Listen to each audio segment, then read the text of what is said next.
बिस्मिल्लाहिर्रहमानिर्रहीम। अस्सलाम वालेकुम। हकीकत टीवी साइंस एंड हेल्थ में खुश आमदीद।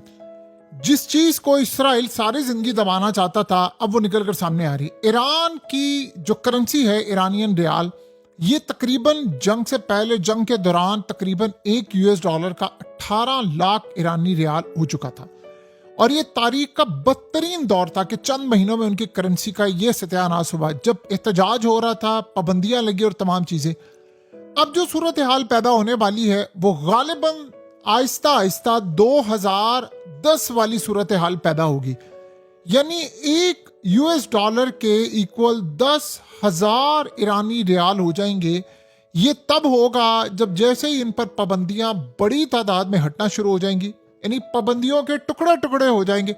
एक तरफ इन पर पाबंदियां हटना शुरू हो जाएंगी, दूसरी जानिब इन पाबंदियों के बाद इनके साथ जो होगा, यानी जो असल में इस वक्त तकरीबन $15 अरब के करीब इनके पास तेल है जो ये बेचने के लिए तैयार है। जैसी पाबंदियां हटेंगी $15 अरब का तेल बिकेगा, वो तेल आएगा, फिर वो जो इनका पैसा फ्रीज हुआ है वो वापस आएगा, फिर ये पैसा जो अनफ्रीज होगा उसका जो फायदा होगा वो सूरत हाल देखने को मिलेगी, यानी पैसा वापस आएगा। ये वो तमाम चीजें हैं जो असल में अब होने के लिए जा रही हैं।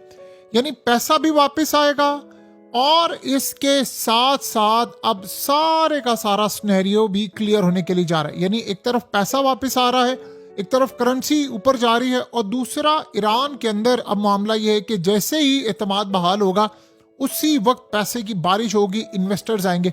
अब चाइना इन्वेस्ट करेगा, अब रशिया इन्वेस्ट करेगा, बहुत सारे और ममालिक भी इन्वेस्ट करेंगे। और सबसे बड़ी बात यह है कि सारे अब ईरान से तेल लेने के लिए जा रहे हैं।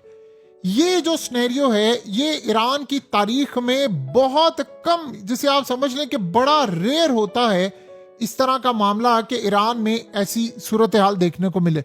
लेकिन अब गालिबन ये टाइम आ चुका हुआ है और ईरान में ये सिनेरियो अब देखने को मिल रहा है। देखिए, सबसे बड़ा चैलेंज क्या है? सबसे बड़ा चैलेंज इस वक्त ये बना हुआ है अमेरिका के लिए और बाकी ताकतों के लिए कि ईरान की करेंसी को इतना गिराना था। प्लान ये था कि अवाम सड़कों पर निकले, महंगाई हो, तबाह हो। अवाम निकली, लेकिन जाहिर सी बात है उसमें बहुत सारे लोग निकाले गए, बहुत सारे लोग खफा भी थे, उनको उन्होंने टैकल कर लिया। अब सूरत हाल ये है कि अब मामला बिल्कुल अलग है। अब ना कोई ईरान में बाहर निकल रहा है, ऊपर से जो ट्रेडर का एतमाद था वो बहाल हो रहा है, ईरान की स्टॉक मार्केट ऊपर जा रही है। यानी जो आप समझ लें कि पॉजिटिव एक न्यूज़ हो सकती है, वो तमाम की तमाम चीज़ें इस वक्त ईरान में होती हुई नज़र आ रही हैं। सो अब आप ये ज़हन में रख लें कि ईरान के जो सिनेरियोज हैं, वो तमाम की तमाम जो चीज़ें हैं वो टोटली अब बदलती हुई नज़र आ रही है। यानी ईरान में इस वक्त जो मामला हमें नज़र आ रहा है वो क्लियरली इंडिकेट कर रहा है कि आने वाले वक्त में अब ईरान को बहुत सारी वो तमाम चीज़ें मिलने वाली हैं जिसका ईरान ने इदराक भी नहीं किया था।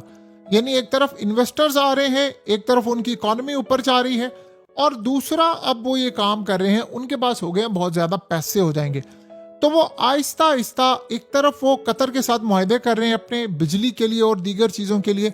इसके अलावा वो नई पाइप, देखिए चाबहार जो पोर्ट है वो इंडिया की, वो भी उनको मिल जाएगी। जाहिर सी बात है जब पाबंदी हटेगी तो चाबहार पोर्ट तक उनका जो काम है वो भी आना शुरू हो जाएगा। फिर उसके अलावा असल चैलेंज ये है कि पाकिस्तान को सबसे ज़्यादा इसका फ़ायदा हो सकता है कि हम डायरेक्टली ईरान से तेल लग सकते हैं। यानी देखिए, पहले भी स्मगलिंग वाला तेल आता है, लेकिन अब डायरेक्टली अगर आप ईरान से ही सिर्फ तेल लेते हैं तो आपके तो वारे न्यारे हो जाएंगे।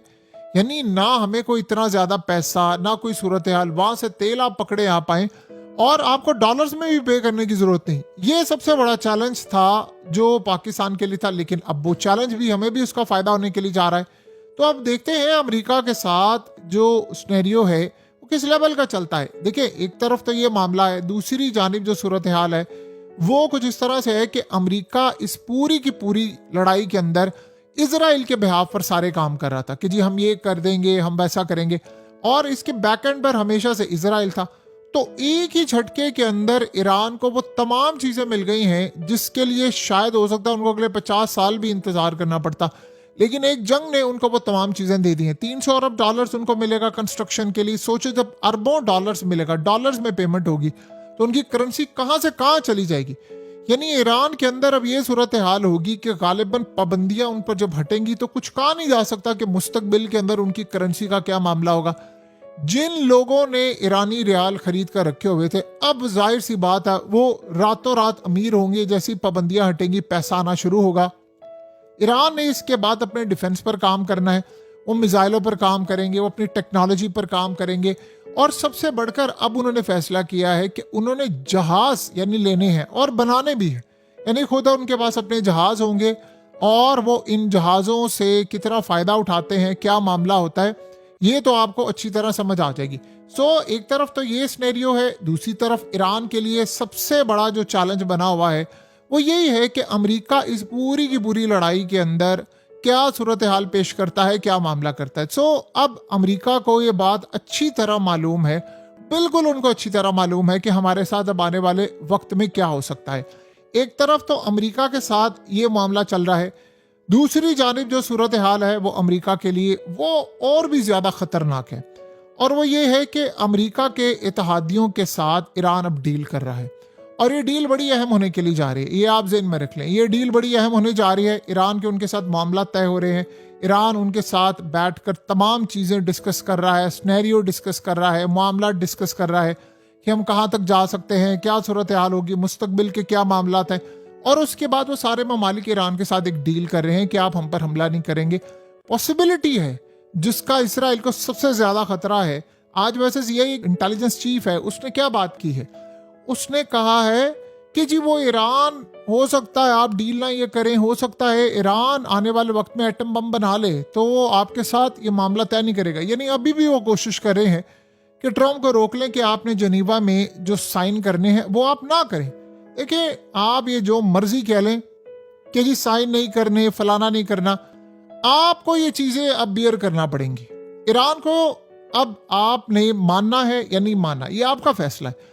लेकिन ये बात आप ज़हन में रखें, आप ये जंग नहीं जीत सकते। दुनिया में एक ही ये जो लड़ाई हुई थी इसराइल और अमेरिका की, ये एक दिन की प्लानिंग नहीं थी, ये 10 से 15 साल का प्लान था पूरा। बीच में ये एहतजाज करवाते रहे, लेकिन ये प्लान था कि अब जाकर हम उनके लीडर को मारेंगे और उसके बाद सब कुछ खत्म कर देंगे। किया उन्होंने यही था, लीडर को मार दिया, सब कुछ खत्म करने की तरफ आ रहे, इकोनॉमी कोलैप्स की। लेकिन इल्यूजन, और वो लोग पूरी तरह अंडर एस्टिमेट कर गए ईरान की पावर को। वो समझते थे ईरान हमेशा धमकियां देता रहा, कर नहीं रहा, ऐसा हो गया। आज आप देख लें, आज डंके की चोट पर ईरान ने क्या बात की है। आज ईरान ने कहा है कि जी हम इनको नहीं छोड़ेंगे, जो मर्जी हो जाए नहीं छोड़ेंगे, चाहे आप जो मर्जी कर लें, अब हम इनको नहीं छोड़ेंगे। अब अमेरिका के लिए भी ये सबसे बड़ा एक चैलेंज बना हुआ है कि अमेरिका को मार पड़ी है, उसकी टेक्नोलॉजी का बेड़ा गर्क हो रहा है, उसकी तमाम चीज़ों का बेड़ा गर्क हो रहा है, उसके मामलात खराब हो रहे हैं। और आने वाले वक्त में एक दफ़ा पाबंदियां हटेंगी तो बहुत सारे ममालिक चाहेंगे कि वो ईरान से मिसाइल भी लें, ईरान से टेक्नोलॉजी लें, ईरान से बहुत सारी चीज़ें लें। तो ये चीज़ें जब लेन देन का मामला होगा, क्योंकि देखिए अमेरिका के मिसाइलों से ज़्यादा तो ईरान के मिसाइल तगड़े हैं। सोचिए अब ईरान अपने मिसाइल प्रोग्राम पर कितना पैसा लगाएगा, डिफेंस के लिए क्या कुछ काम करेगा, ईरान के पास करने के लिए कितना कुछ है।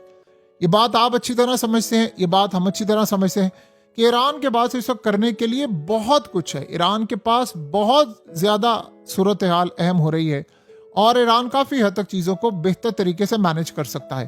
पैसा उसके पास है, तमाम चीज़ें उसके पास हैं, रिसोर्सेज हैं, फैक्ट्रीज वो लगाएंगे, नुकसान अपना पूरा करेंगे, बेहतर तरीके से नई सिटीज शहर को रीबिल्ड करेंगे जो नुकसान हुआ है।